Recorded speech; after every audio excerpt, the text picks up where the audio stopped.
I never thought I'd live to see these changes. We've just seen how ugly the new Jew hatred is over the last week during the Eurovision Song Festival in Malmo, Sweden. You've got to ask, what has the left become? I mean, here we had a 20-year-old singer, Golan. She was Israel's contestant. And just having her, a Jew, in the contest, had hundreds and hundreds of anti-Israel protesters outside her hotel, kicking up a din, trying to intimidate her, stopping her from going outside. They included global woman guru Greta Thunberg. I mean, relevance deprivation there. Protesters also heckled and booed Golan as she sang.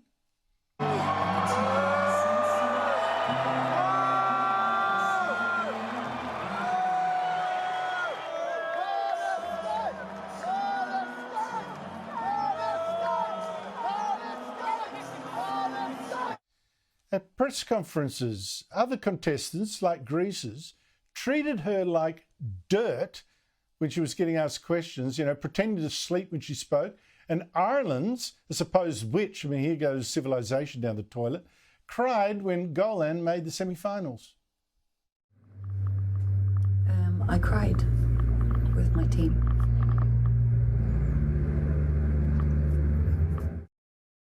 And when Finland's jury gave votes to Golan, its TV anchor refused to pass them on, declaring Ireland the winner instead, quite deliberately. 12 points from Finnish jury goes to Ireland.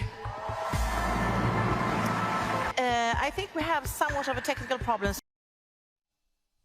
And she refused to correct herself. The whole thing was so menacing, so hysterical. It was like one of those 2-minute hates from 1984 that Golan couldn't even travel in Malmo, where up to a quarter of the locals are now Muslim in this Swedish country, without this massive police escort.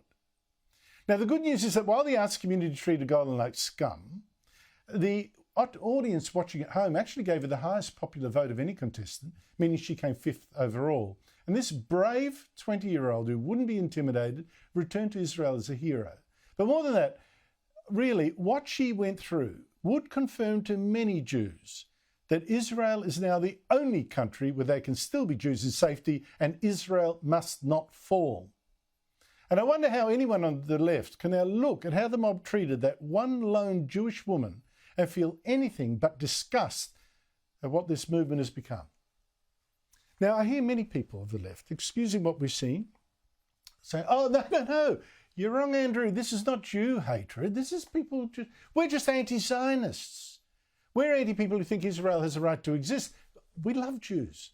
Well, I think that's a con, a new label on the old anti-Semitism. And joining me is a man who has written about exactly this in the Times of Israel is actually an Australian, Jeremy Stowe-Linder, a principal of Melbourne's Bielek College. Jeremy, thank you so much for joining us.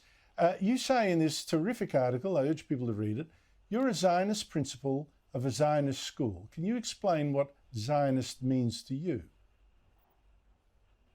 Sure. Look, thanks for having me on, Andrew. Really appreciate it.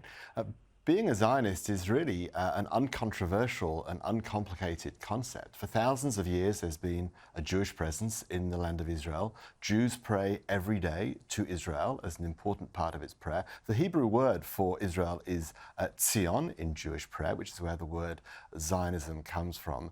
So really, all being a Zionist means is the identification with Israel as a homeland for the Jewish people. And in context, globally, there are over 2.4 billion Christians, over 1.9 billion Muslims. There's 20 Muslim countries in the Middle East and North Africa, and globally there's just 15 million Jews. That's it.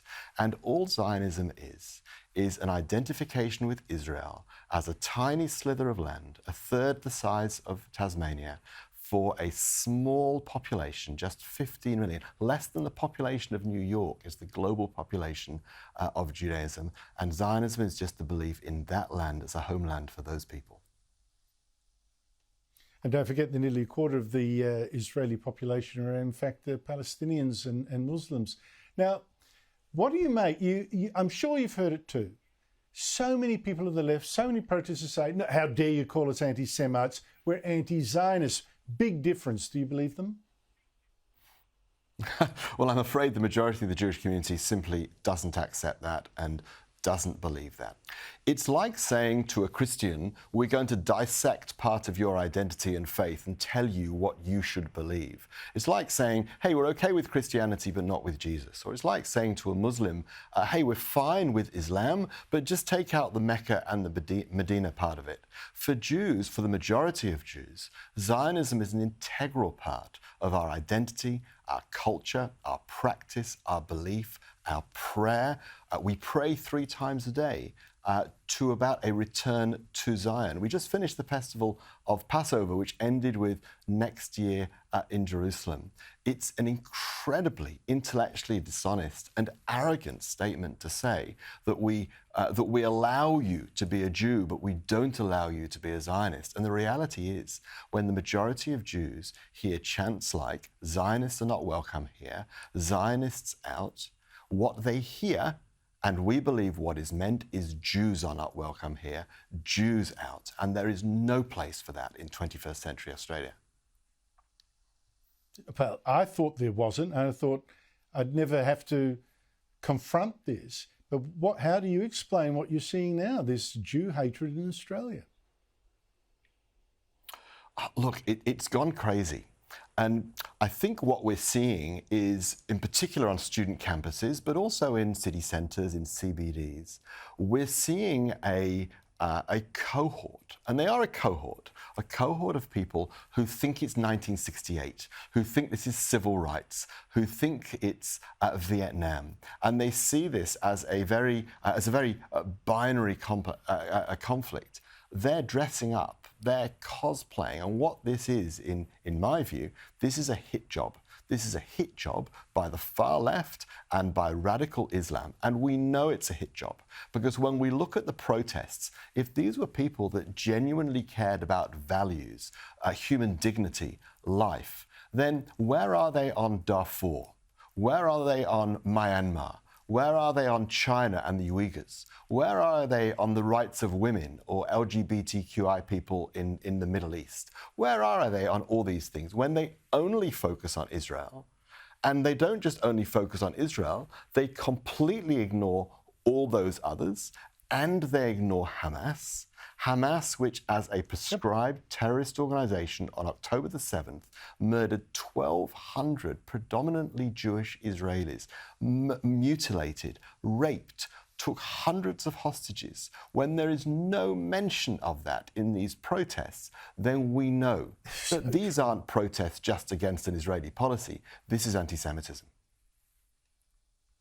Look, I wish I disagreed with you, but I think every word gold. Jeremy Stowe-Lindner, thank you so much for that. Really appreciate it in these troubled times.